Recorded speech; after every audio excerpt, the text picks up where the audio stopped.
Ok les gars, nouvelle vidéo, on va parler de GTA 6. Donc écoutez bien, Rockstar a posté il y a quelques jours une nouvelle photo que je vais vous mettre là. Donc sur cette photo, on aperçoit un taxi, des gens dans le fond à droite et en haut, la colline de Vinewood avec un bout de Vinewood où on voit juste V-I-N-E-W. Mais les gars, si vous regardez bien, ça fait VI donc 6 et N-E-W new donc nouveau. Donc VI 6 new nouveau, donc nouveau 6, le nouveau GTA 6 les gars, c'est vraiment clair et net. Tous ceux qui disent que c'est pas clair les gars, vous avez prétendu qu'ils teasent des 6 dans des trucs beaucoup moins obvious que celui-là. Là c'est plus que clair, c'est vraiment le plus flagrant de tous. Et je vais même aller chercher un peu loin, si vous regardez les mecs du fond, la forme de son bras et l'autre qui tient la hache bien droite comme un I, c'est le cas de le dire, ça fait VI, donc 6. Bon les gars, c'est en train d'arriver. D'après moi, on sera fixé. Allez, j'espère que c'est le 26 comme soi-disant il l'avait dit là, Chris Marks. Mais je peux pas en être sûr non plus. Mais en tout cas, j'espère vraiment que c'est le 26. Ça serait super cool, genre pour la hype, etc.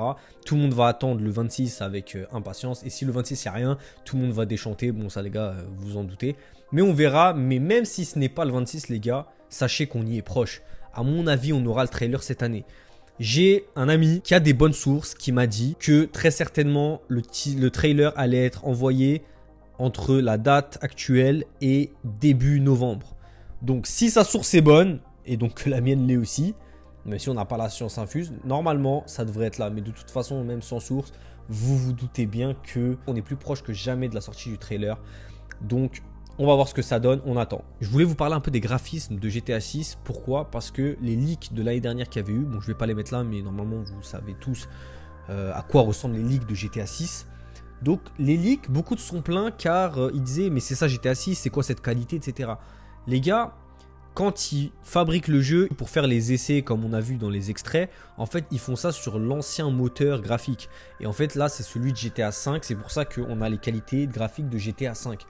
Et si vous n'arrivez pas à vous faire une idée de ce que pourrait être GTA 6 en termes de graphisme, dites-vous juste qu'en 2013 sort GTA 5. Vous connaissez les graphismes de GTA 5 qui sont vraiment pas mal et qui ont bien vieilli puisque 10 ans après, on y joue encore sans problème. En 2018, donc 5 ans après la sortie de GTA 5, on a eu Red Dead Redemption 2. Est-ce que vous vous rappelez, mais regardez ça, les graphismes incroyables de Red Dead Redemption 2 qui est pour moi un des meilleurs jeux de l'histoire, si ce n'est le meilleur. Autant pour son histoire, pour son monde ouvert et pour ses graphismes. Et bien dites-vous maintenant que Red Dead Redemption 2 qui est sorti en 2018, on est à 5 ans, bientôt 6 après sa sortie. Donc, quand vous voyez la différence de graphisme entre GTA 5 et Red Dead Redemption 2, il y a 5 ans d'écart. Donc, je vous laisse imaginer quelle va être la différence entre Red Dead Redemption 2 d'un point de vue graphisme et GTA 6. Les gars, on n'est vraiment pas prêts, on va se prendre une baffe monumentale. Ça va être incroyable. J'attends le jeu avec impatience, je sais que vous aussi. On reste branché, la hype continue. On est sur TikTok, on est sur YouTube pour se hyper jusqu'à la sortie du jeu. Quand le trailer sortira, on fera une analyse de trailer en direct sur Twitch. Et ensuite, de toute façon, même si vous n'êtes pas là sur Twitch, elle sera postée. La rediffusion sur YouTube, la famille. On reste connecté. Merci du soutien. Un like, un commentaire. Dites-moi ce que vous en pensez. Et on reste branché. On s'attrape bientôt, la famille.